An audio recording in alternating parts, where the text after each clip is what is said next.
Mother-in-law, open the door. I came to have lunch with you all.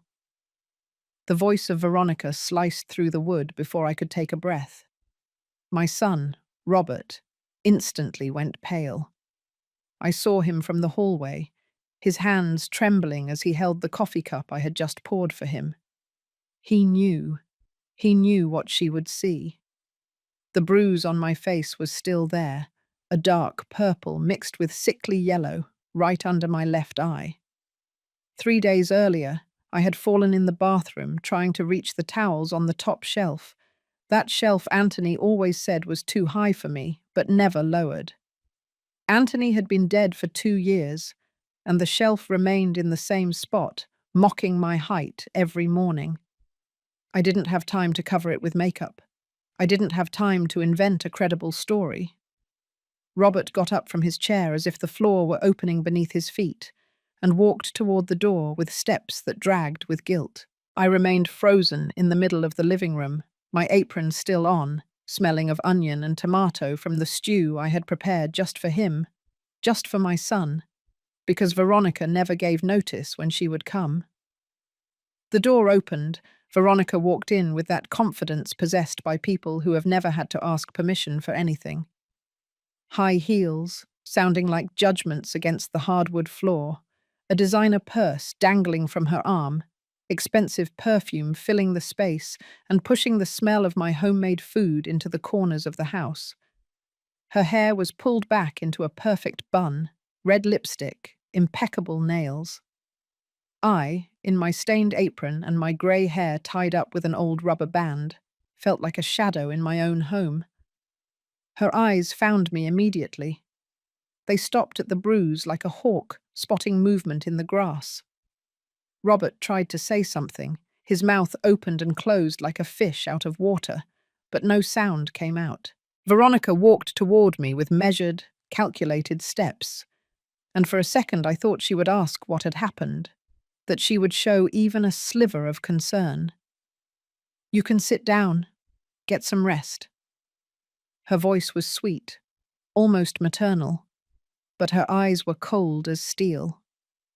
She touched my shoulder with a soft hand and guided me toward the sofa as if I were a frail, elderly woman who needed assistance to walk 10 feet.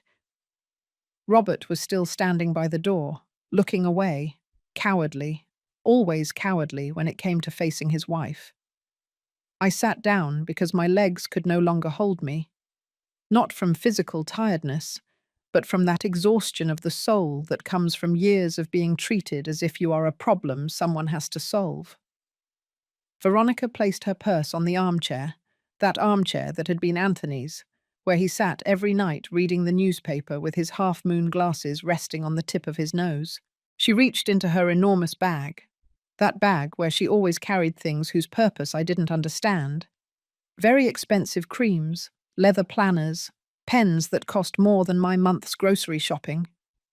I watched her with that mix of curiosity and terror you feel when you know something bad is coming, but you cannot look away. She pulled out a folded manila envelope, then another, then a clear folder with documents inside. She placed them on the coffee table carefully, as if they were cards in a game where she already knew all the hands. Robert finally moved, closing the door and walking toward us, but he stood behind the sofa, not daring to sit down, not daring to look me directly in the eye. "Grace, we need to talk about important things." Veronica sat down facing me, crossed her legs, and that simple gesture made me feel like I was in an office being interrogated by an executive who held all the decision-making power over my life. She opened the first envelope and took out photographs. Photographs of my house, of the outside, the neglected lawn, the broken shingles on the roof, the peeling paint on the facade. "Robert and I have been very worried about you." Worried. That word sounded as fake in her mouth as a $3 bill. She took one of the photographs and held it up in front of me, pointing out the cracks in the exterior walls with a perfectly painted dark red nail. "This house is falling apart, mother-in-law. Look at it. The roof is leaking, the windows don't close properly anymore. The yard looks like a jungle. It's not safe for you to live here alone, at your age, with your health. My health. As if she knew anything about my health. As if she had ever asked how I slept, if my back hurt, if my blood pressure pills were working. The last time Veronica asked anything about me was 2 years ago, at Anthony's funeral, when she needed to know where the life insurance papers were kept. I said nothing. I had learned that silence is sometimes the only defense you have when people have already decided what story they are going to tell about you, no matter what you say. I looked at the photographs, my house seen through the eyes of someone who only sees problems and expenses, not memories or history. We've been looking for options for you. Veronica pulled more papers out of the folder. Glossy brochures with photographs of modern buildings, perfectly manicured lawns, elderly people smiling falsely for the camera. Residences, nursing homes disguised as senior living communities, places where they send you when you are no longer useful, when you are in the way, when your own family decides it's more convenient to pay for a place for you than to visit you in your own. Robert finally spoke, his voice weak, almost apologetic. Mum, it's for your own good. We can't relax knowing you're here alone. What if you fall again and no one is around to help you? Fall again. As if my falls were a habit, a clumsy old lady's custom of not being able to stay on her feet. I touched the bruise instinctively and felt the dull pain throbbing under my fingers. I had fallen, yes, but I had gotten up alone, healed alone, and moved on alone, just as I had done for 2 years since Anthony closed his eyes for the last time in the bed we shared for 43 years. Veronica continued as if Robert hadn't spoken, as if his words were just a necessary echo of what she had already decided. We found a beautiful place, Grace. It has 24-hour nurses, recreational activities, and a dining hall with balanced menus. You wouldn't have to worry about anything. No cooking, no cleaning, no maintenance. Just rest and enjoy. Rest. Enjoy. As if life were about giving up, accepting that your time has passed and all that remains is to wait for the end in a room that smells of disinfectant and institutional food. I took one of the brochures with hands that trembled, not from age, but from contained fury. Vista Hermosa Residence. $500 a month just for the monthly fee, not counting medication or special care. $500 that they would not pay, of course. $500 that would come from the sale of my house, this house that Anthony and I bought when Robert was 3 years old. This house where every corner held a story, every stain on the wall was a memory, every creak of the floor was the voice of the years lived. And the house? My voice asked, barely a whisper, almost breathless. Veronica smiled. That smile that showed all her white, perfect teeth, that smile that didn't reach her eyes. We would sell it. Obviously. It makes no sense to keep this property empty, consuming taxes and utilities. With what we get from the sale, we would pay for your stay at Vista Hermosa for several years, and what's left over, we would keep for when you need more specialized care. We would keep what's left over. Not we would keep it for you. We would keep it. They would. As if the money from the sale of my life was already theirs. As if I were already dead, and all that was missing was the paperwork to bury the body. Robert was still silent, looking toward the window, anywhere but my face. Coward. My son had become a man who let his wife make all the decisions, move all the pieces, and dictate how his own mother should live. Veronica pulled out more papers, legal documents with small print and terms I didn't completely understand. Power of attorney, one said. Property transfer, another said. We just need you to sign here, Grace, and here, and here. They're formalities to speed up the process. so you don't have to worry about any legal or bureaucratic stuff. We'll take care of everything." She pushed an expensive pen toward me, one of those heavy pens that lawyers use to sign important things, life-changing things, things that can't be undone. The pen rested on the documents, like a snake waiting for the exact moment to strike. I didn't say yes, but I didn't say no either. I stayed looking at those papers, those signatures, waiting to be completed, that life others had designed for me without even asking if it was what I wanted.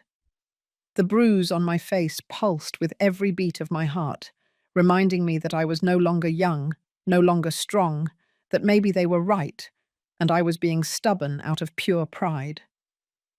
Veronica leaned forward, her perfume invading my space, her voice dropping to an almost conspiratorial tone. "Do it for Robert, mother-in-law. He doesn't sleep well thinking about you here alone. Give him that peace of mind.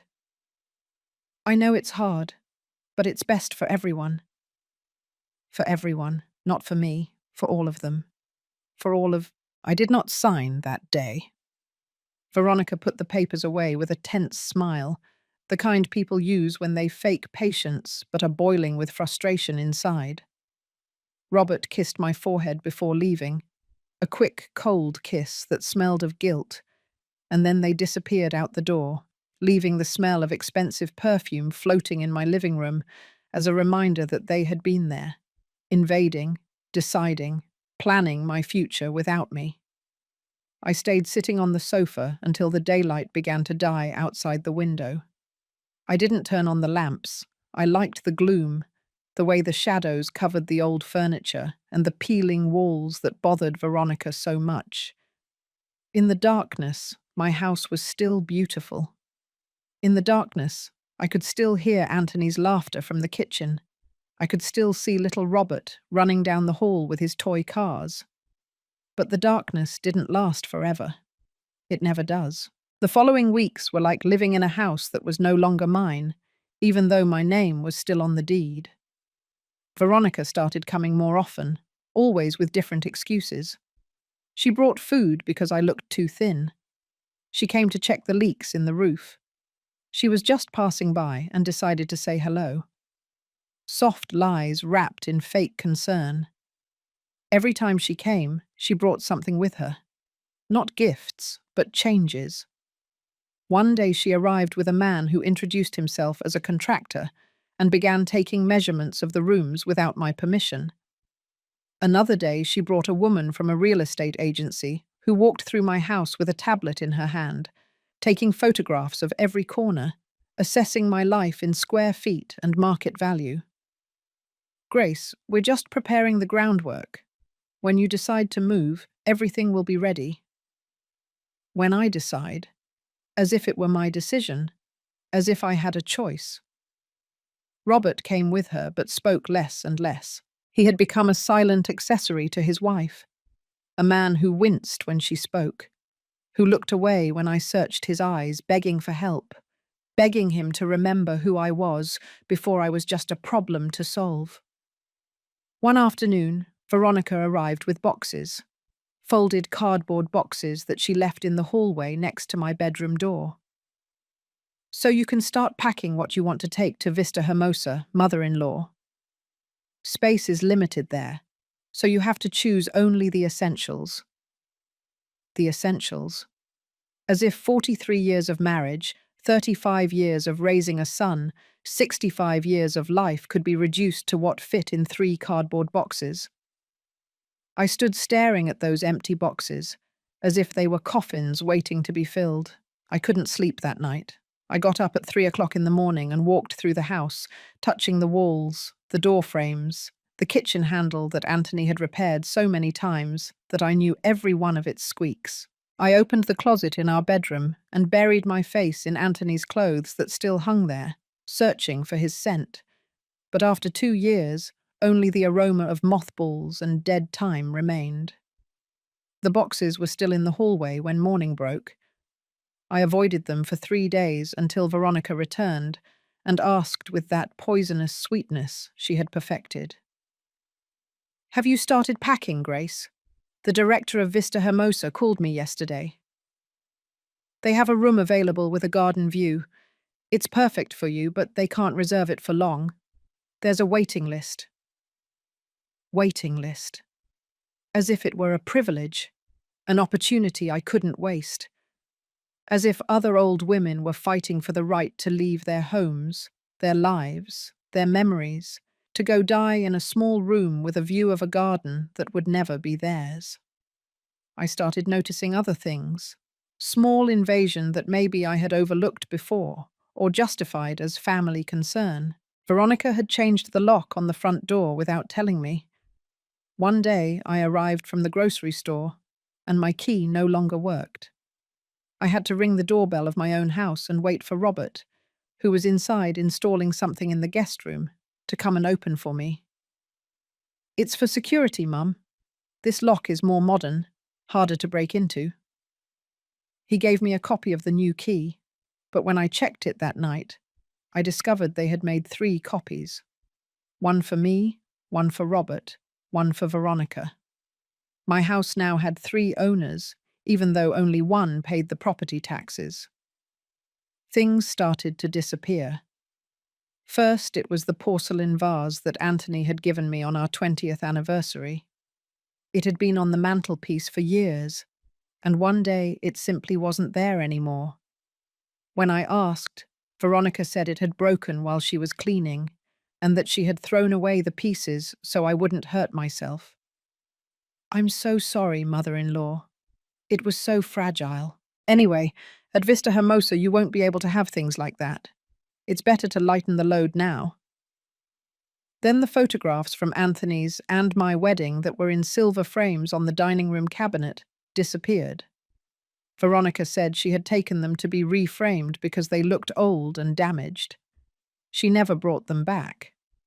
When I insisted, she showed me digitized photos on her phone and told me it was better that way, more modern, that physical images took up space and collected dust.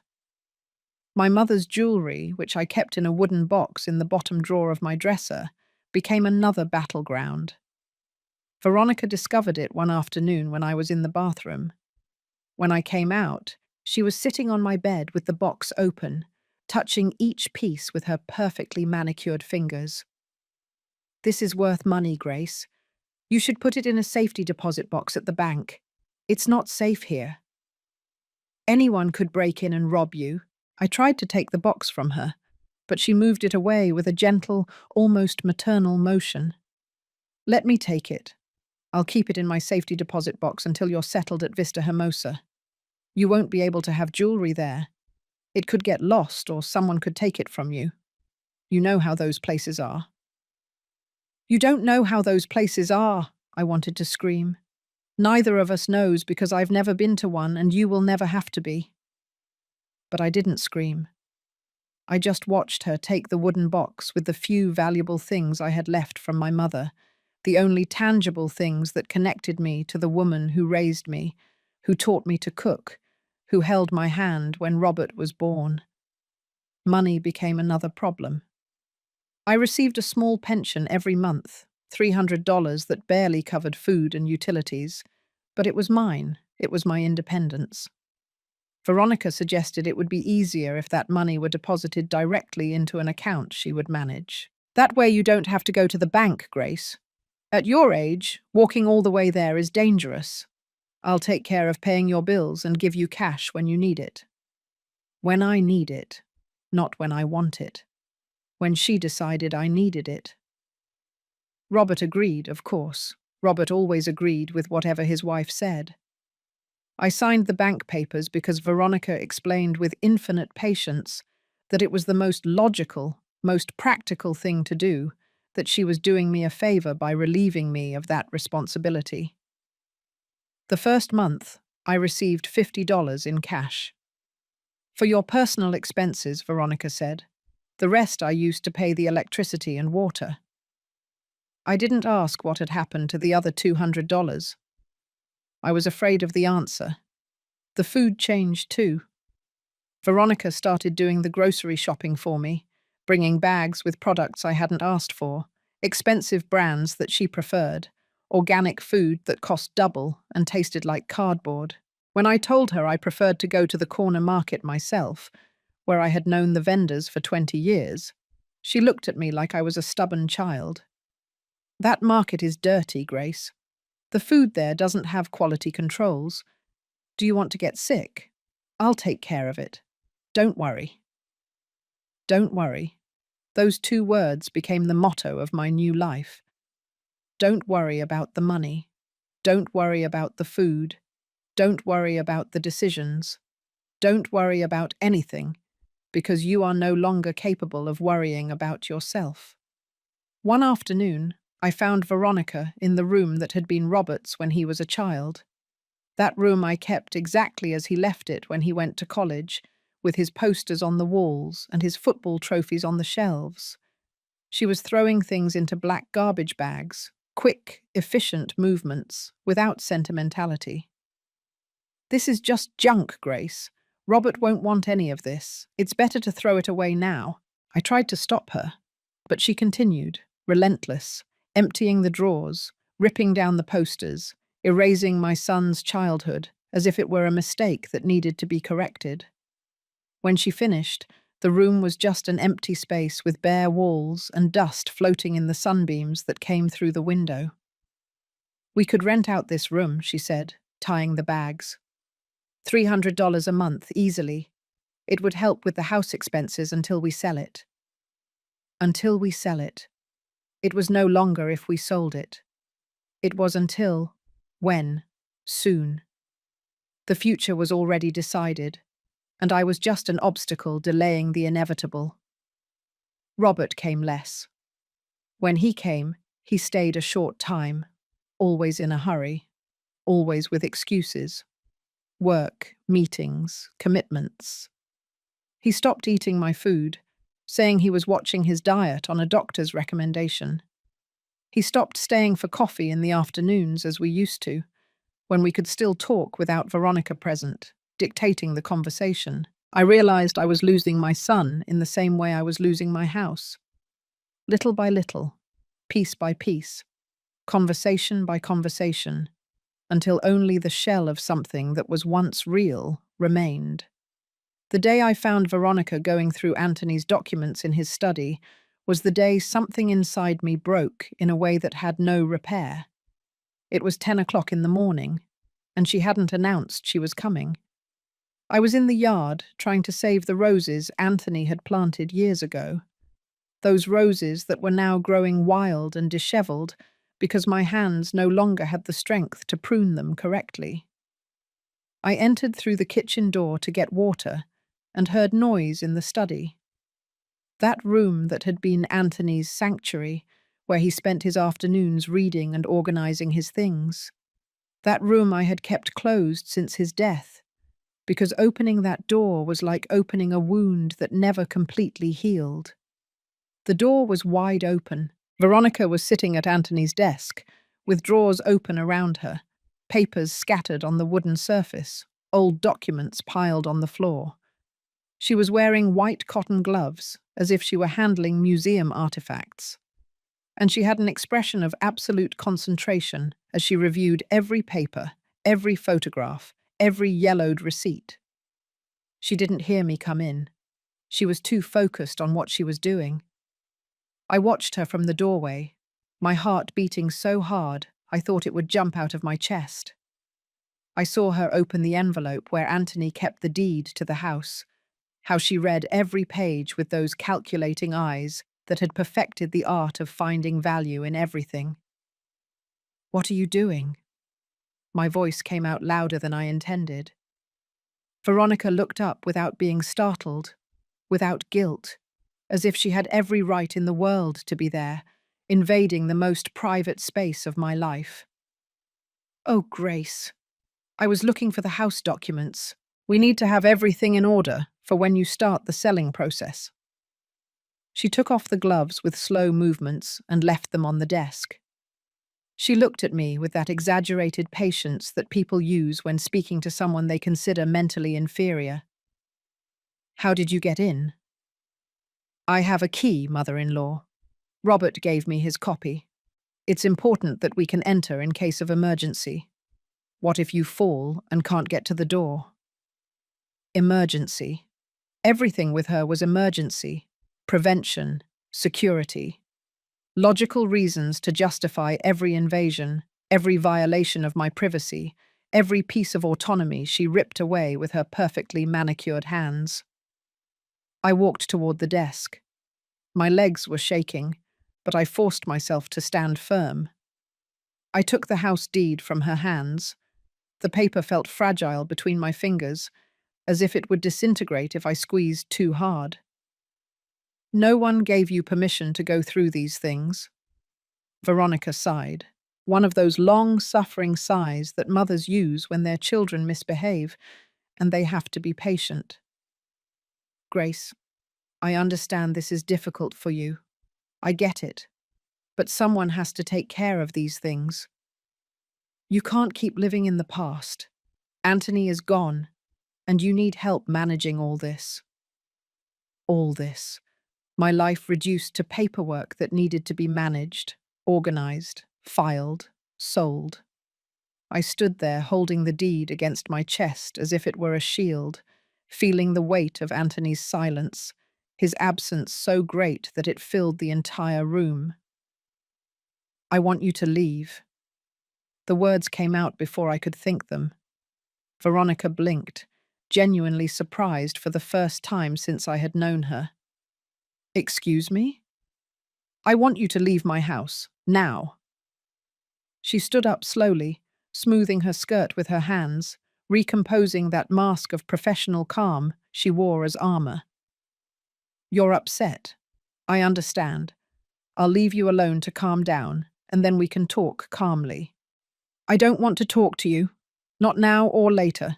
This is my house, and I want you to leave. For a moment, I saw something in her eyes. It wasn't fear or respect. It was calculation.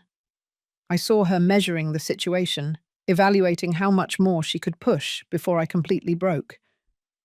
She decided to retreat, but only because it was the correct strategic move, not because my request had any real value to her. Very well, Grace, I'm leaving, but the documents will stay here in order, and I'm going to call Robert to come talk to you. I think you need professional help. Professional help. Code for saying I was crazy, that I was senile, that my reaction was not that of a woman defending her space, but that of an old woman losing her mind. She left, leaving the desk a mess. Papers everywhere, drawers open like hungry mouths. I stood there until I heard her car start and drive away down the street. Only then did I allow myself to cry. I cried like I hadn't cried since Anthony's funeral. I cried for the house I was losing, for the son who had become a stranger, for the life I once had that was now slipping through my fingers like sand. I cried sitting in Anthony's chair, surrounded by the papers of our life together, feeling his absence like a black hole that swallowed everything I had been. Robert arrived 2 hours later. He walked in without knocking, using his key, shouting my name with that worried voice that sounded more like annoyance than genuine affection. Mom, what happened? Veronica called me crying, saying you kicked her out of the house. Veronica crying. That image was so fake it was funny, but Robert had bought it completely, with interest included. He was on her side. He was always on her side. She was going through your father's documents without my permission. Mom, she was helping. Someone has to organize all this mess. Look at this place. He gestured widely at the study with disgust, as if his father's life scattered in old papers was trash that needed to be thrown away. This needs to be cleaned up. This needs to be organized. You can't do it alone. I didn't ask for help. But you need it. You just don't see it. This house is falling apart. You can barely take care of yourself. You're still clinging to things that don't matter anymore. They matter to me. Robert ran his hands through his hair, frustrated, exhausted, fed up. I looked at him and understood that he was no longer my child. He was a 40-year-old man who saw his mother as a burden, a problem to be solved, an obstacle between him and the peaceful life Veronica had designed for both of them. "Mum, Veronica and I have been talking.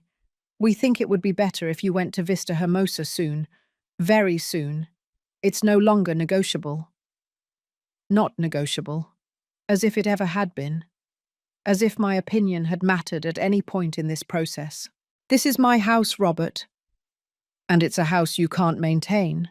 The taxes are 3 months overdue. Did you know that? Veronica paid them out of her own money because you didn't even realize you hadn't paid." Lie. The taxes were paid. I had gone to the bank myself 2 months ago and made the payment.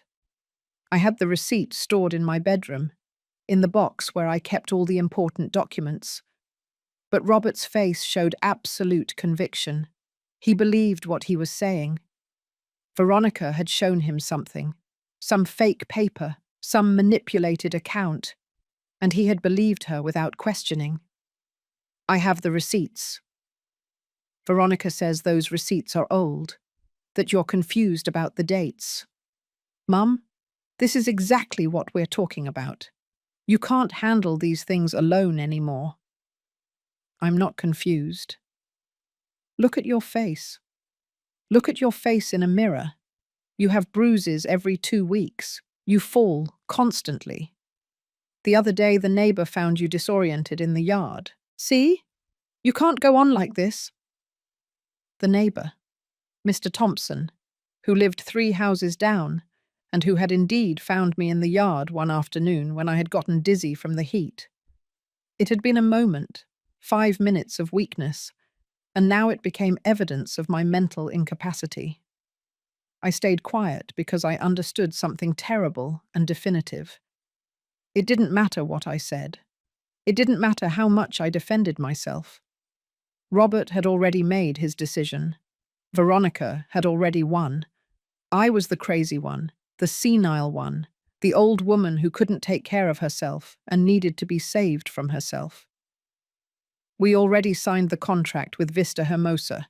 You move in 2 weeks." The words fell like stones into still water. 2 weeks. 14 days. The time I had left in the house where I had lived 30 years, where I had raised my son, where I had loved my husband, where I had been happy before happiness became a blurry, painful memory. "I didn't sign anything. We signed it for you. We have legal power. Do you remember when you signed those papers 2 months ago? Those gave us the authority to make decisions about your health and well-being." Those papers, those documents that Veronica had pushed toward me one afternoon when I was tired, when she had insisted they were just formalities to expedite procedures in case of a medical emergency.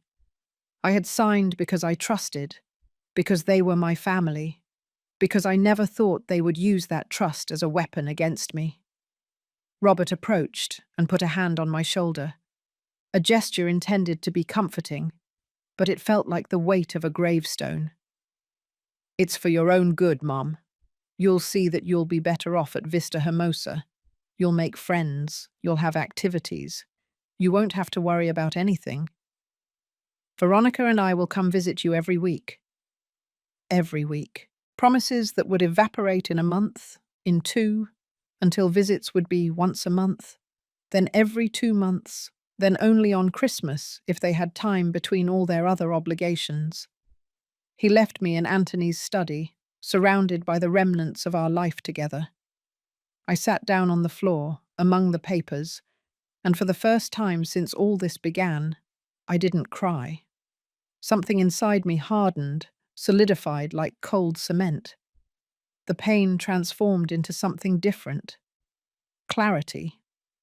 I understood that if I didn't do something, if I didn't act, in 2 weeks I would be in a small room that smelled of disinfectant, eating bland cafeteria food, waiting for visits that would never come while my house was sold and my life turned into money in Veronica's bank account.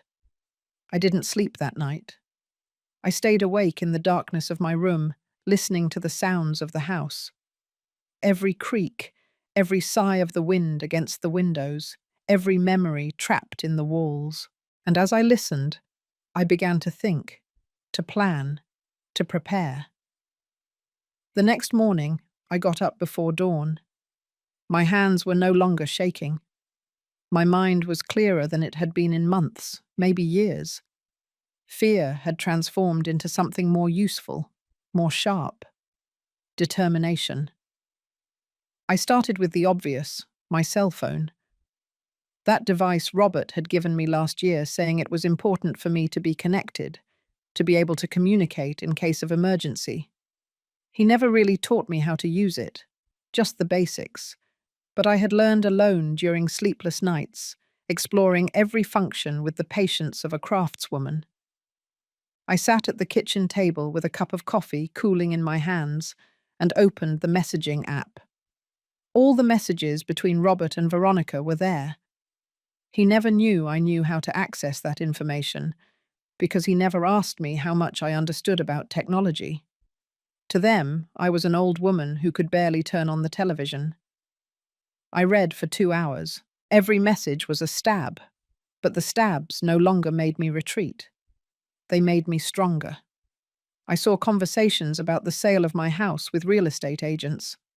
Messages where they calculated how much money they would get, how they would divide it, what they would do with the profits. Veronica wanted to remodel her kitchen. Robert wanted to trade in his car. I found messages where they discussed how to manage me, strategies to convince me, to pressure me, to make me sign. Veronica wrote things like, "It has to look like her decision, or we can't be too direct. She gets stubborn." Robert responded with, "Don't worry. She's almost convinced, or give her a few more days. She'll get tired of resisting." I took screenshots of every important message. I didn't know exactly what I would use them for, but I knew I needed proof. Proof that I wasn't crazy, that I wasn't imagining it, that all this was real, calculated, and cruel. Then I went to Anthony's study. The papers were still scattered where Veronica had left them, but now I looked at them with different eyes. I looked for the house deed and photographed it too. I looked for Anthony's will, that document he had had a lawyer review 6 months before he died. I read the whole thing for the first time. Anthony had left me everything. The house, the bank accounts, everything was in my name. There was no clause that gave Robert rights to the property while I was alive. Veronica knew it. That's why she needed me to sign. That's why she needed the power of attorney. That's why she needed to convince me that selling was my idea. I photographed the will. I photographed the tax payment receipts, the ones I supposedly hadn't paid. They were all there, organized chronologically, including the payment from 2 months ago. Veronica had lied. Robert had believed the lie without checking. I stored all the important documents in a cloth bag that I hid in the back of my closet, behind old shoeboxes that no one would check.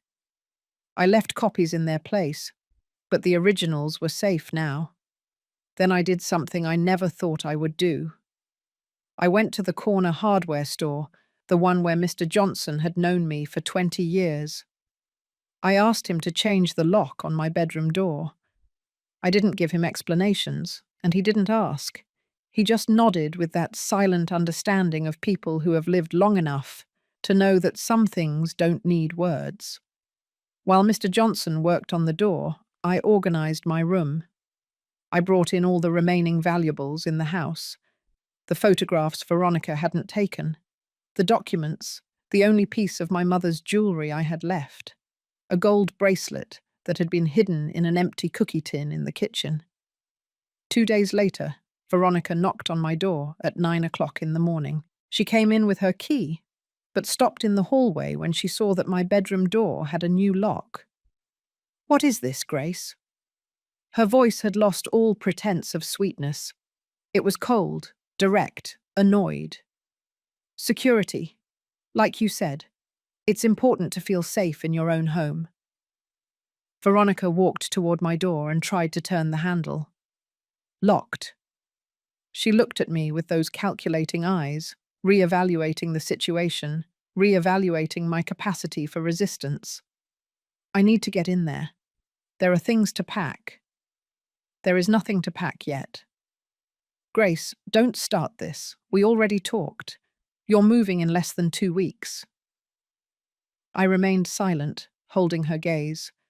For the first time in months, I didn't look away first. She blinked, and in that blink, I saw something I hadn't seen before. Uncertainty. Give me the key to that door. No. The word came out firm, without tremor, without apology. Veronica took a step toward me, and for a moment I thought she would lose control, that the mask of civility would fall completely. But she restrained herself. She still needed to maintain appearances. I'm going to call Robert. Call him. She took out her phone and dialed without taking her eyes off me. I heard the ringtone once, twice, 3 times, until it went to voicemail. Robert was in a meeting. He was always in a meeting when it came to dealing with me. Veronica put the phone away. She took a deep breath, recomposing the mask. This changes nothing. You're still going to move, with or without your cooperation. We'll see. She left, slamming the door, which made the window frames vibrate.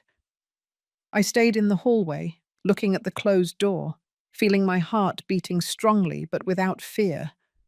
Only strength, only decision, only the certainty that I had crossed a line and there was no going back. That night, I slept with my bedroom door locked for the first time in 30 years, and I slept well, deep, peaceful, as I hadn't slept since Anthony closed his eyes forever. The following days were a silent war.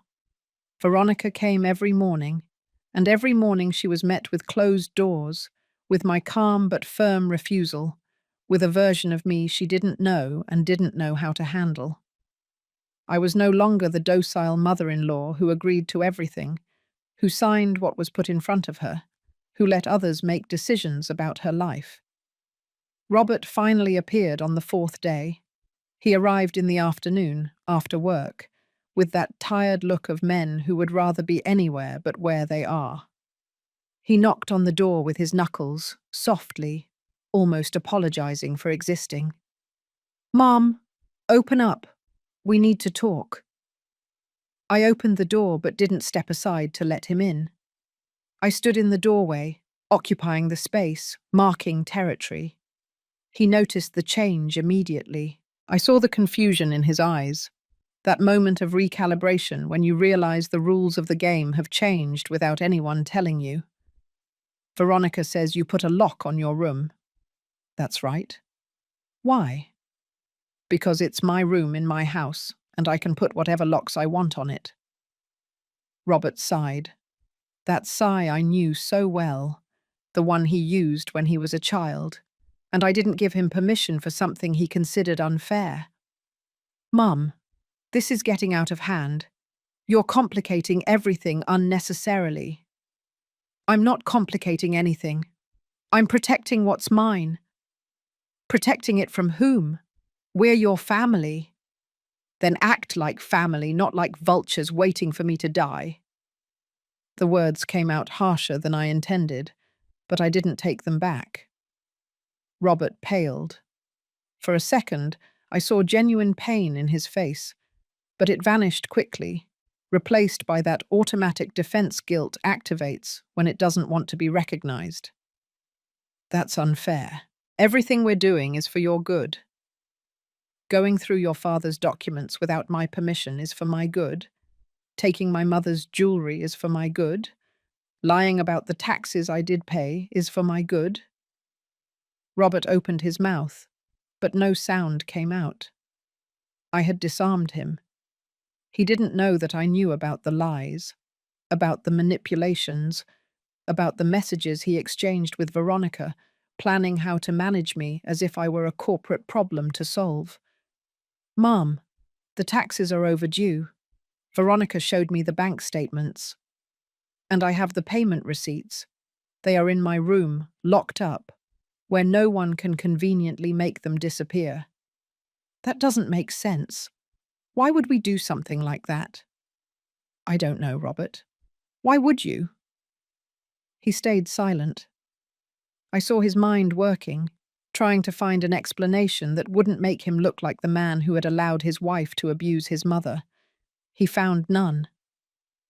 You still have to move to Vista Hermosa. Everything is already arranged. I'm not going. It's not negotiable. Everything is negotiable when it comes to my life. Mum, please don't make this more difficult than it already is. Difficult for whom, Robert? For you or for me? Because for me, losing my house, my autonomy, my dignity, that is difficult. Signing papers in an office and collecting a check doesn't seem so difficult. I watched him shrink with every word.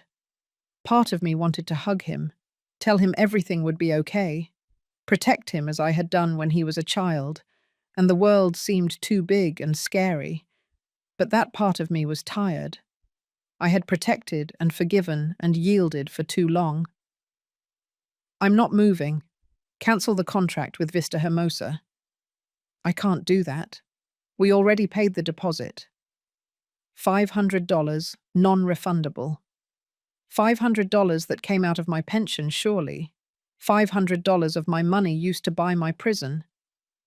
Then lose the deposit. It's not my problem. Robert ran his hands over his face, frustrated, defeated. For a moment I thought he would give up, accept my decision, finally see me as something more than an obstacle. But then he took out his phone and dialed. He put it on speaker. Veronica answered on the second ring, her voice coming out clear and controlled from the small device. What happened? She's being difficult. She won't cooperate. He spoke about me as if I weren't there, as if I were a defective object that wasn't working as it should. We knew this could happen. We proceed with Plan B. Robert nodded, even though she couldn't see him. He hung up and looked at me with something that might have been pity, or might have been relief that someone else was making the difficult decisions. Veronica is going to come with a doctor tomorrow. They are going to do an evaluation of your mental state. An evaluation. Code for a declaration of incapacity. Code for taking away all legal authority over myself. Code for officially turning me into an invalid who needs guardians to make decisions for her. I'm not talking to any doctor. You don't have to. The doctor will talk to us.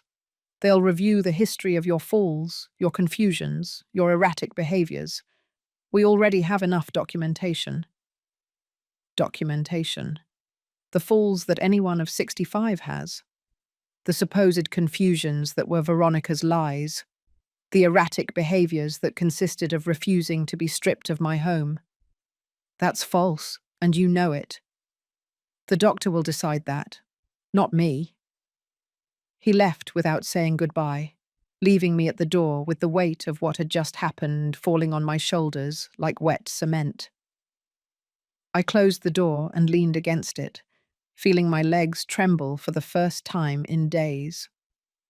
I understood that I had underestimated how far they were willing to go. I thought that confronting them firmly would be enough, that seeing me strong would make them retreat. But I wasn't dealing with reasonable people. I was dealing with people who had invested time, money, and effort in a plan, and they weren't going to let a stubborn old woman ruin their projects. That night I called Mr. Thompson, my neighbour. He answered with that smoker's gruff voice he'd had since I met him.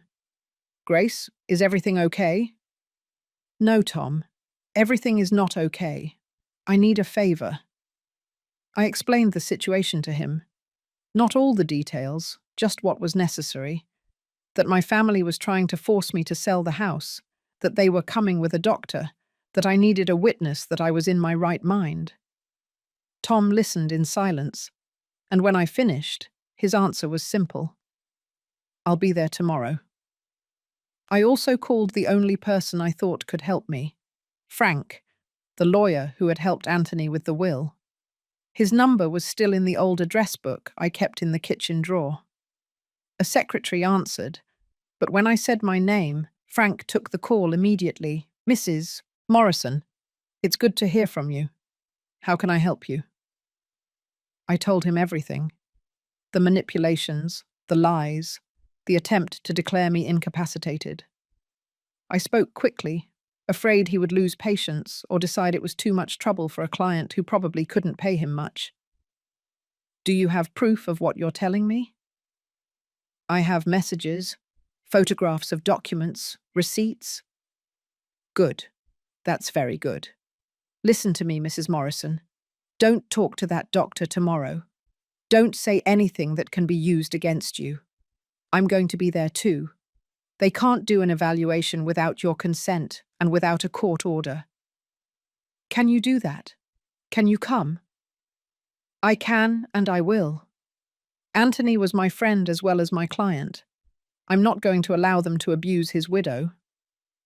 I hung up feeling something akin to hope for the first time in weeks.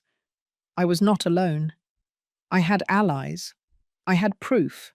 I had right on my side. The next morning I got up early. I put on my best clothes, the ones I wore for important occasions. I carefully did my hair. I put on the pearl earrings Anthony had given me. I put on just enough makeup to cover the tiredness, but not so much as to look like I was trying to hide something. When Veronica arrived with Robert and a man in a grey suit who must have been the doctor, I was sitting in the living room with Tom next to me and Frank standing by the window, reviewing documents in his briefcase. Veronica's face was a study. Surprise, then calculation, then anger barely contained beneath a professional smile. "Grace, I didn't know we would have more guests." Frank introduced himself with that quiet authority that good lawyers have, extending his hand to the doctor, completely ignoring Veronica. "Frank Harrison, attorney for Mrs. Morrison. Are you the professional who came to do an unauthorized evaluation of my client?" The doctor, a man of about 50, with a look of not wanting to be there, looked at Veronica for instructions. "I hired Dr. Jones to evaluate my mother-in-law's mental capacity. It's a necessary evaluation given the circumstances." "What circumstances exactly?" "Mrs. Morrison is in her home, lucid, well-presented, accompanied by her lawyer and a witness. I see no emergency that justifies a forced evaluation." Robert tried to intervene, his voice sounding weak compared to Frank's. "My mother has had several episodes, falls, confusion. We're worried." Frank took a folder from his briefcase and placed it on the table. "I have here Mrs. Morrison's medical history, obtained with her authorization. There is no diagnosis of dementia, Alzheimer's, or any condition that affects her mental capacity.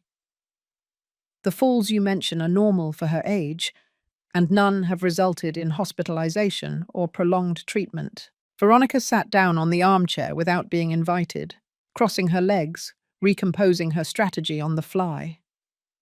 "We also have concerns about her ability to manage her finances.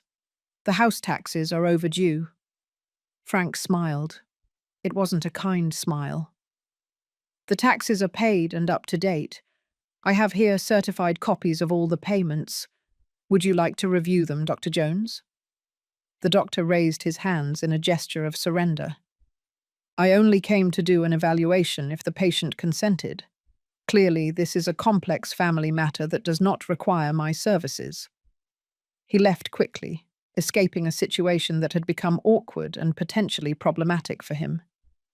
Veronica watched him go, with eyes that could have started a fire.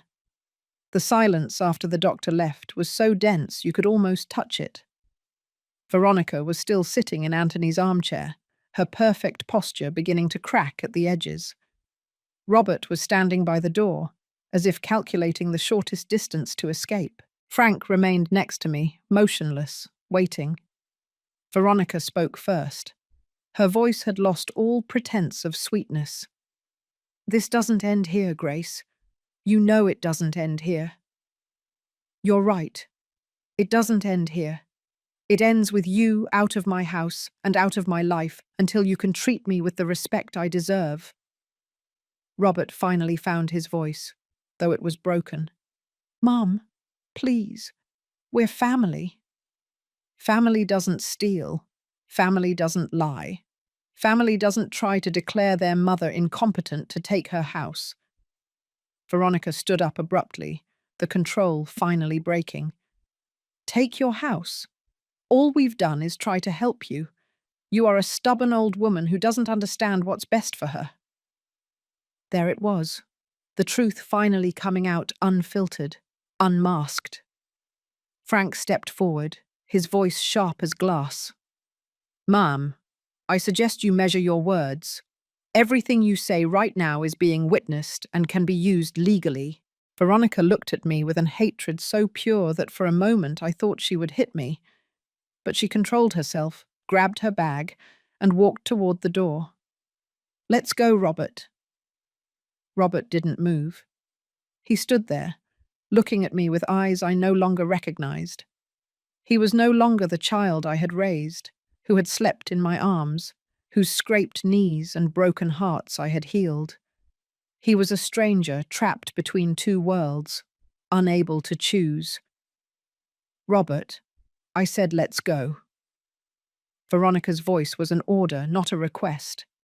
He followed her as he always did, like an obedient dog who has forgotten that he was once free.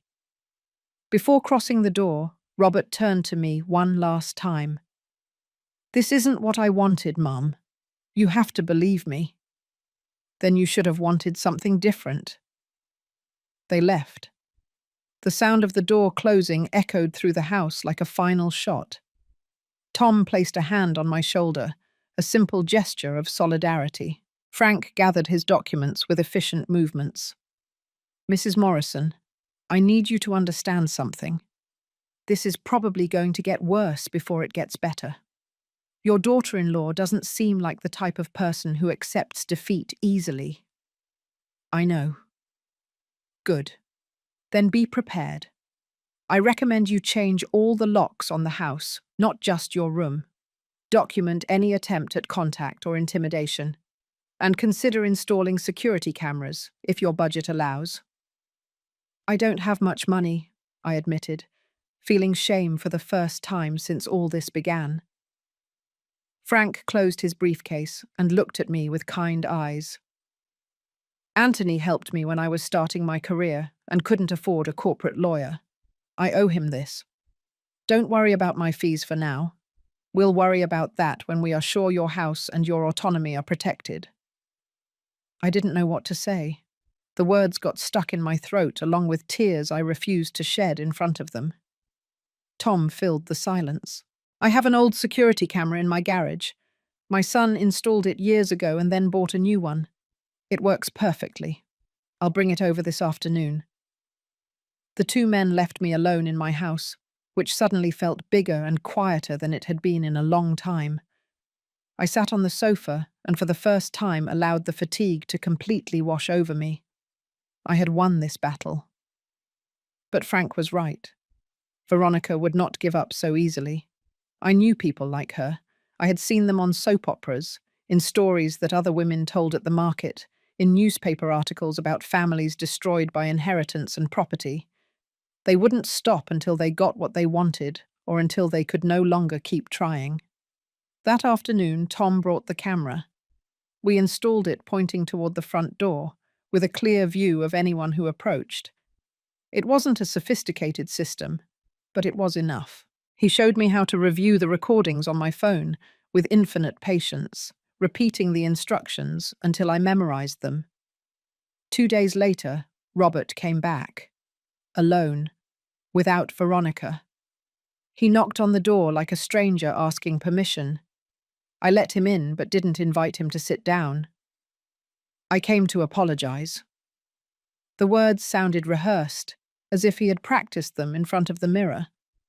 I crossed my arms and waited for him to continue.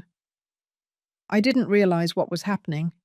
Veronica told me things, and I believed her because she's my wife, because I trust her.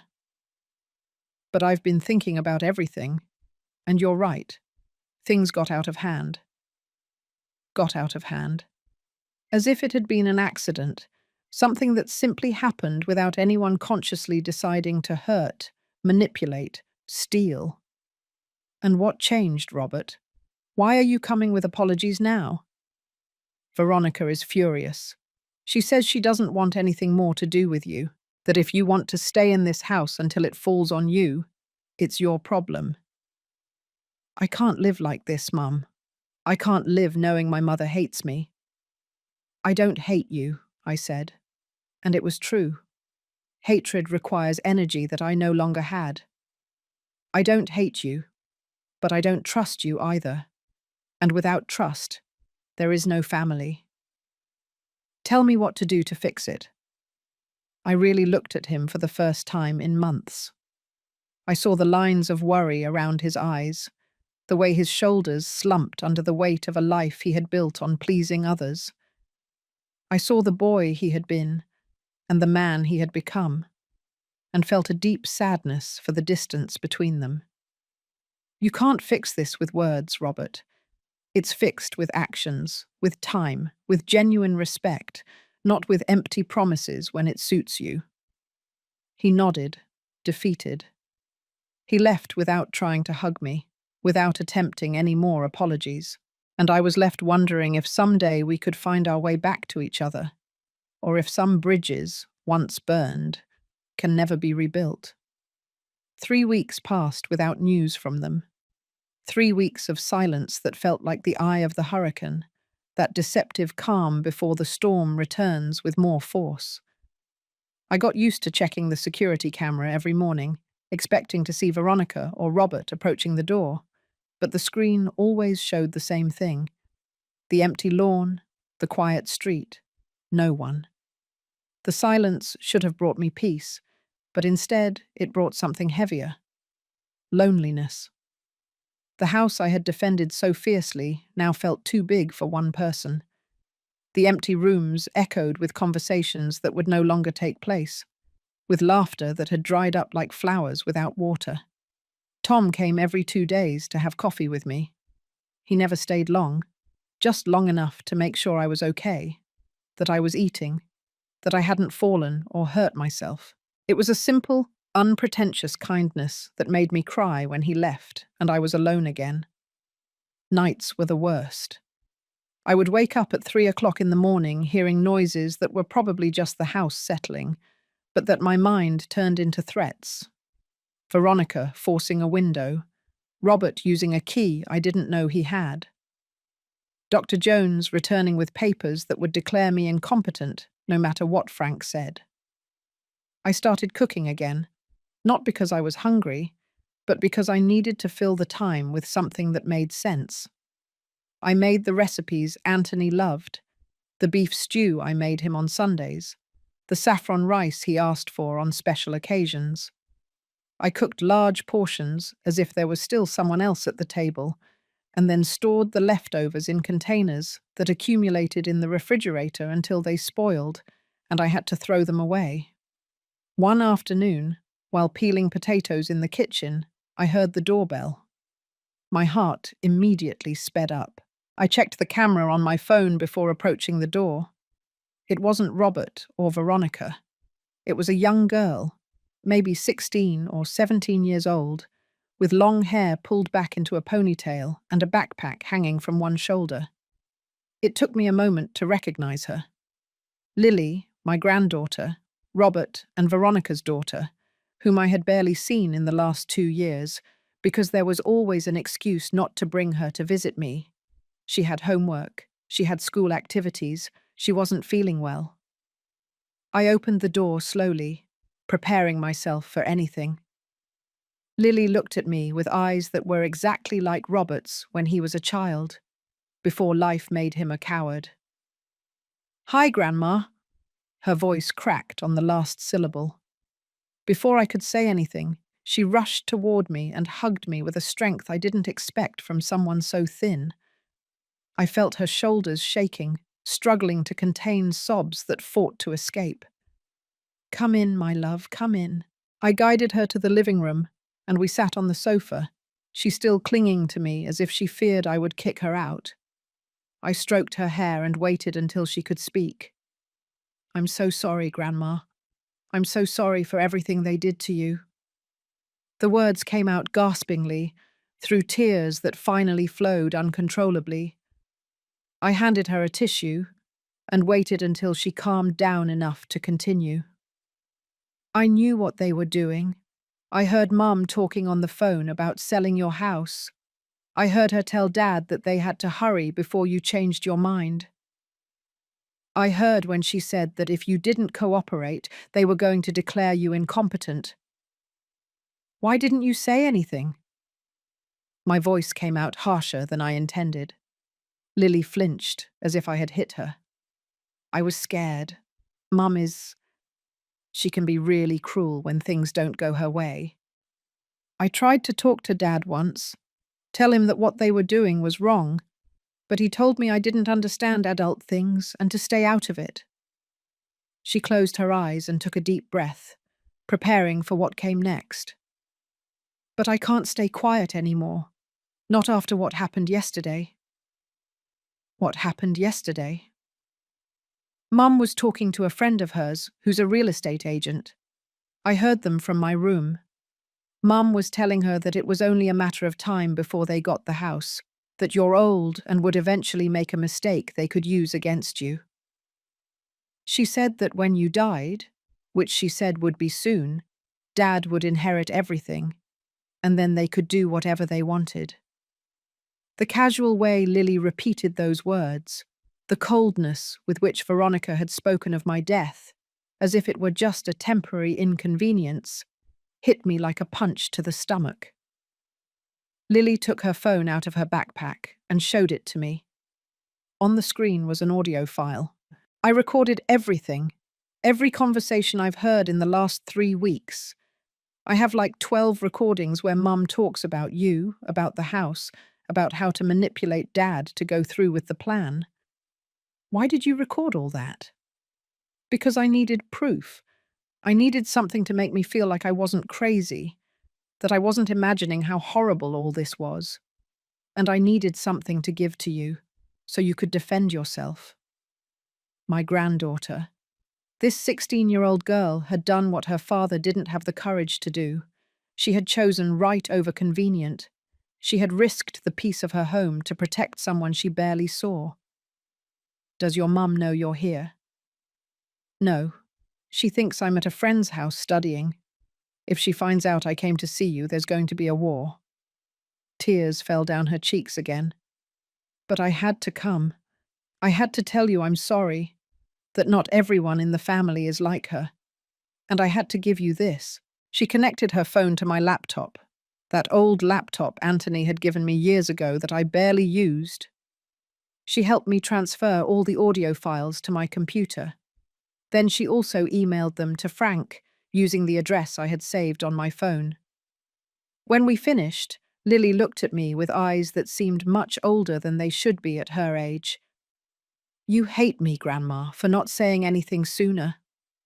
I hugged her again, squeezing tight, trying to convey everything words couldn't express with that gesture. I don't hate you, my love. You're a child. It's not your responsibility to protect me from your parents. But thank you. Thank you for being brave when no one else was. Lily stayed for an hour more. I made her hot chocolate like when she was little and came to visit me. We talked about school, her friends, her dreams of studying medicine. For a while, the house stopped feeling empty. For a while, I remembered what it was like to have real family. When she left, with promises to return soon, I stayed sitting in the living room listening to the recordings she had left me. Veronica's voice came out clear and cold from the laptop speaker. Every word was a confession. Every sentence was proof of the calculated manipulation. In one of the recordings, Veronica was telling someone on the phone that she had contacted another doctor, one who would be willing to do an unfavorable evaluation if they paid him enough. In another, she talked about convincing the neighbors that I was losing my mind, that they had seen me wandering the street in my pajamas in the middle of the night. Lies, all lies, but said with such conviction that anyone could believe them. The last recording was the most disturbing. Veronica was talking to Robert, her voice soft but poisonous. "You can't keep doubting, Robert. Your mother is an obstacle. As long as she lives and has control over that house, we cannot move forward. We need that money. We need it now." Robert's voice sounded tired, defeated. "I don't want to keep talking about this. She's my mother.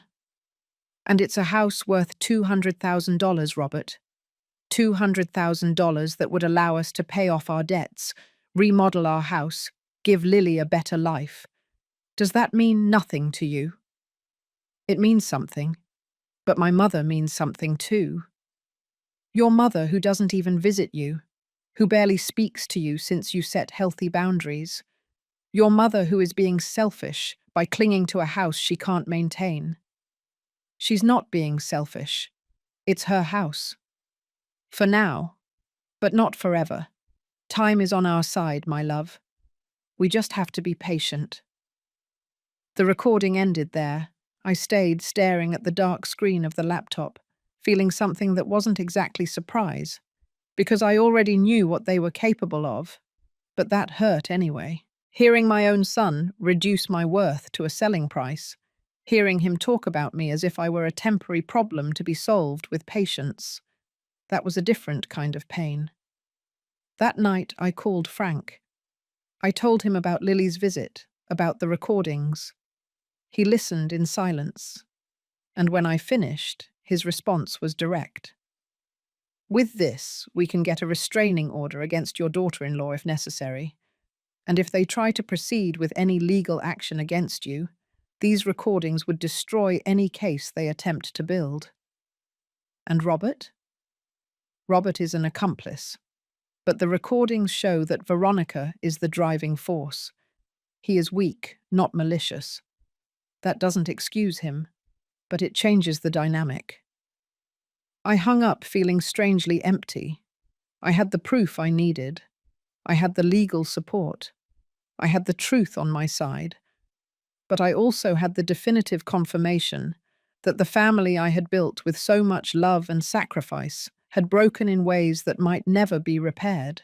I went to sleep that night with my bedroom door locked, the security camera recording, and the phone on the nightstand, ready to call Tom or Frank if something happened.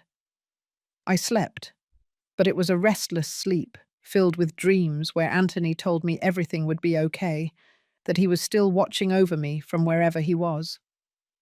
I woke up at 6 o'clock in the morning with a clear certainty. I couldn't keep living like this. I couldn't keep waiting for the next attack, the next manipulation, the next attempt to snatch what was mine. I had to end this in a definitive way. I had to confront them one last time, not with fear or defense, but with the complete truth and all the consequences that came with it. I sent them a message at 8 o'clock in the morning, simple, direct, emotionless. "Come to the house this afternoon at 4 o'clock, all three of you. We need to talk for the last time." Robert replied first, a simple okay that sounded resigned even over text message. Veronica didn't reply, but I knew she would come. She couldn't resist the opportunity to try to regain control one last time. I spent the day preparing, not physically but mentally. I showered and put on the dress Anthony had bought me for our last anniversary together. That wine-coloured dress, he said, made me look elegant. I carefully did my hair and put on just enough makeup. I wanted to look strong, not vulnerable. I wanted them to see me as the woman I was, not as the victim they had tried to create. Frank arrived at 3 o'clock. He brought his briefcase and a digital recorder that he placed on the coffee table. Tom arrived 15 minutes later, sitting silently in a chair by the window. Both understood what was about to happen without me having to explain it. Exactly at 4 o'clock, I heard Robert's car park in front of the house. I saw them on the security camera, Robert walking slowly, dragging his feet like a man going to his execution. Veronica walked beside him with her head held high, perfectly dressed, perfectly controlled, and between them, Lily, with red eyes from crying. I opened the door before they knocked. The three of them stopped at the threshold when they saw Frank and Tom. Veronica was the first to speak, her voice sharp. I didn't know this would be a formal meeting. It is what it needs to be. I let them in. Robert avoided my gaze. Lily ran to me and hugged me quickly before Veronica shot her a murderous look. They sat on the sofa, all three of them together, like a united family facing a common enemy. I sat across from them with Frank by my side. The silence stretched uncomfortably until Frank broke it. "Mrs. Morrison, whenever you're ready." I took a deep breath and began. "I called you here so you could hear something. Something I think will clear up any confusion about what has been happening these months." I nodded toward Frank. He pressed play on the recorder. Veronica's voice filled the room, clear and unmistakable. "You can't keep doubting, Robert. Your mother is an obstacle. As long as she lives and has control over that house, we cannot move forward." I saw the color drain from Robert's face. Veronica stiffened, her hands clenching in her lap. The recording continued, every word falling like stones into still water. When it ended, Frank stopped the playback. "I have 11 more recordings like this, all document attempts at manipulation, lies about Mrs. Morrison's mental state, and conspiracy to obtain her property under false pretenses." Veronica found her voice, cold as ice. "Those recordings are illegal. They were made without consent." Frank smiled without humor. "In this state, only one party in the conversation is required to consent to the recording. Lily was part of the conversations in her own home. The recordings are completely legal and admissible in court." Robert finally spoke, his voice barely a whisper. "Mom, I didn't want to." "Didn't want what, Robert? Didn't want to steal my house? Didn't want to declare me incompetent? Didn't want to wait patiently for me to die so you could collect?" "It's not how it sounds." "Then tell me how it is. Explain to me how all this is different from what I heard on those recordings." He couldn't. He stayed silent, looking at his hands as if he could find some non-existent answer there. Veronica hadn't flinched. She was still sitting with that perfect posture, but there was something different in her eyes. She knew she had lost. "What do you want, Grace? Money? An apology? Name your price." "I don't have a price. What I want is for you to leave me alone, to leave my house alone, to stop trying to control my life. We're family. You can't just cut us out of your life. Look at what you've done, and tell me you still deserve to call yourselves my family." Frank took some documents from his briefcase. "I have prepared a restraining order. If Mrs. Morrison signs it, you will not be able to approach this property within 100 feet without her express permission. I have also prepared documents that revoke any legal power previously granted to you." He pushed the papers toward me along with a pen, the same expensive pen that Veronica had used to try to make me sign the sale of my house. I took the pen, feeling its weight, and looked at Robert. "Do you have anything to say before I sign this?" Robert looked up. There were tears in his eyes. "I'm sorry, Mum. I really am. I don't know when everything got out of control. I don't know when I stopped protecting you and started hurting you." The words sounded genuine, but it no longer mattered. The damage was done, the trust destroyed. Apologies don't rebuild what has been broken so deeply. I signed the documents with a steady hand. Each signature felt like closing a door, like ending a chapter that had lasted too long. Lily broke the silence that followed, her voice small but clear. "Can I still visit you, Grandma?" I looked at Veronica, expecting her to protest, to place some condition. But she was defeated. She knew she had no power here. Of course you can, my love. This will always be your house. Veronica stood up abruptly. Let's go. We have nothing more to do here. Robert slowly got up, like a man walking in a dream. He stopped in front of me, opened his mouth to say something, but the words didn't come out. He just nodded, a small, broken gesture, and followed his wife. Lily hugged me tight before she left. I love you, Grandma. I'll be back soon, I promise. I watched them leave from the window.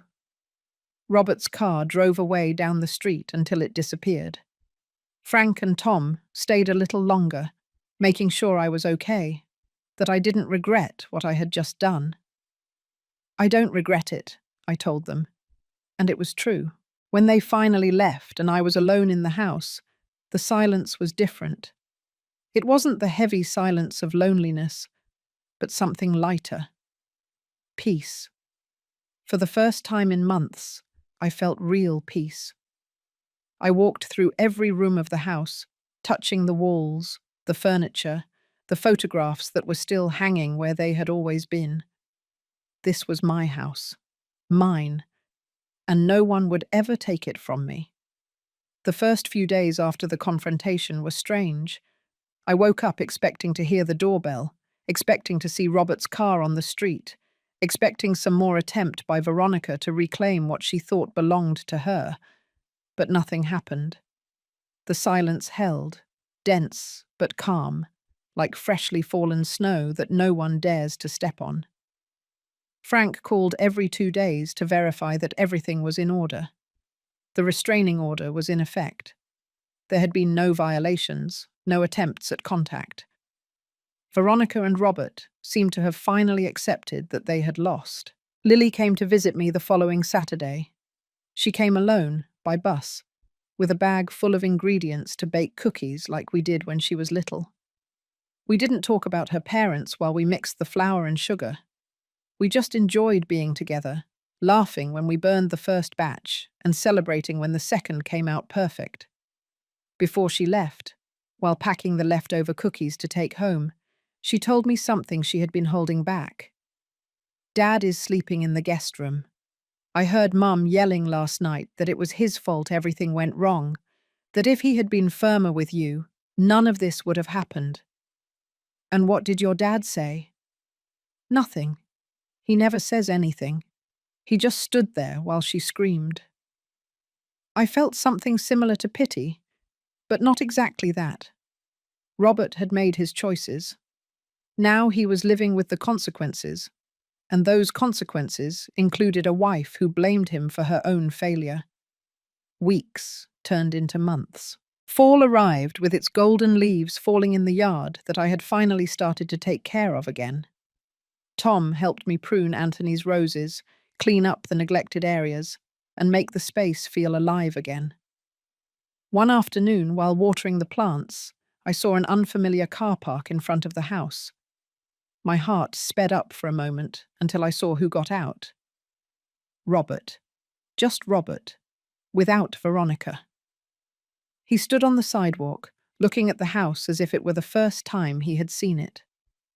He walked slowly to the entrance, but stopped before reaching the door, maintaining the distance the restraining order required. I didn't go out immediately. I watched him from the window, seeing him struggling with something internal, seeing his hands open and close at his sides. Finally, I went out to the yard, but stayed on the porch. You can't be here, Robert. You know you can't. I know. I just wanted to see you from the street, see that you were okay. I am fine. We stood like that, separated by 30 feet of lawn and an abyss of broken trust. I'm divorcing Veronica. The words fell flat, without drama. I didn't answer. I just waited for him to continue. I should have done it a long time ago. I should have listened to you, believed you, defended you. But I didn't, and now I have to live with that for the rest of my life. Why are you telling me this? Because I need you to know that I'm sorry. I truly am, Mum. And because I need you to know that I don't expect your forgiveness. I don't deserve it. Part of me wanted to run to him, hug him, tell him everything would be okay. But that part was tired of saving people who didn't want to save themselves. Forgiveness is not something you give because someone asks for it. It's something that comes when it comes, if it comes at all. Robert nodded, accepting those words as the sentence they were. Can I at least know if someday you might consider letting me back into your life? Not now, I understand. But someday. I don't know, Robert. Honestly, I don't know. It's more than I deserve to hear. He turned to leave, but before getting into the car, he turned back one last time. Lily told me you go to her soccer games. Thank you for that. Thank you for not punishing her for my mistakes. She's not to blame for anything. She is the only good thing that came out of all this. He left without saying more. I watched him drive away and felt something release in my chest, something that had been tight for months. It wasn't forgiveness, not yet, but it was the beginning of something. The possibility that maybe, with a lot of time and work, we could find some way to coexist. The following months, I found a new rhythm in my life. Mornings I spent in the yard, afternoons reading the books Anthony had left in his study that I had never had time to read. Tom came over for dinner 2 times a week, bringing cheap wine and stories about his own children, who rarely visited him. Lily came every Saturday. Sometimes she brought friends, filling the house with young laughter and music I didn't understand, but enjoyed listening to. She taught me how to better use my phone, to watch videos online, to connect with a world I had been ignoring for fear of not understanding it. One day, 6 months after the confrontation, Frank called me with news. Robert's divorce was finalized yesterday. Veronica didn't fight. She took what she could and left. I thought you would want to know. And Robert? He's living in a small apartment near work. Lily spends weekends with him. From what she tells me, he's trying to rebuild his relationship with his daughter. I was happy for Lily. She deserved to have her father present, even if it was a late, broken version of what he should have always been. Spring arrived, and with it came new flowers in the yard. Anthony's roses bloomed more beautifully than ever, as if they had been waiting for this moment of peace to show their true beauty. One afternoon, while cutting roses to put in a vase, I heard footsteps behind me. I turned, expecting to see Tom or Lily. It was Robert. He stopped at the appropriate distance, respecting the boundaries I had set. Frank told me I could come if I kept my distance. I just wanted to bring you this. He held out an envelope. I took it without getting too close. Inside was a check for $10,000. It's all the money Veronica took from your pension during those months. I recovered it as part of the divorce settlement. It's yours. It was always yours. You didn't have to do this. Yes, I did. It's the least I can do. I put the envelope in the pocket of my apron. We stood in silence, the blooming yard between us. Can I ask you something, Mum? Ask. Do you think someday you might be able to forgive me? I really looked at him, seeing the man he had become. He was no longer the child I raised, nor the stranger who had tried to steal my house. He was something in between, something broken trying to mend itself. I don't know, Robert, but I think I'm starting to understand that forgiveness is not a single moment. It's something you build day by day, with actions, not with words. I can live with that. Then maybe there is hope. He left without trying to hug me, without asking for more than I could give. And I returned to my roses, feeling the sun on my face and the earth beneath my feet. That night, sitting on the living room sofa with a cup of hot tea in my hands, I looked around my house. This house that I had defended, that I had fought to keep, that I had been about to lose. The walls still needed paint. The roof still had some leaks. The yard would never be perfect again. But it was mine, and I was free. And that freedom, with all its pain and its loneliness and its uncertainty, was worth more than any false peace built on submission. Lily arrived later that night with pizza and a movie she wanted us to watch together. We sat on the sofa, sharing the food and laughing at the jokes I didn't always understand, but enjoyed anyway. When she left, leaving me with a kiss on the cheek and promises to return soon, I stayed sitting in the darkness of the living room, listening to the familiar sounds of the house. The kitchen clock ticking the hours, the wind whispering against the windows, the creak of the old beams that had seen so much, that had held so much. I closed my eyes, and for a moment I felt Anthony's presence. Not literally, not as a ghost, but as a warm memory, as the certainty that I had loved and been loved, that I had built something real that no one could take from me, no matter how hard they tried. I opened my eyes and looked at my house, my home, my life. It wasn't perfect. It was marked by scars and losses, by battles won and relationships broken. But it was mine, and I was still here, standing, breathing, living, and that was enough.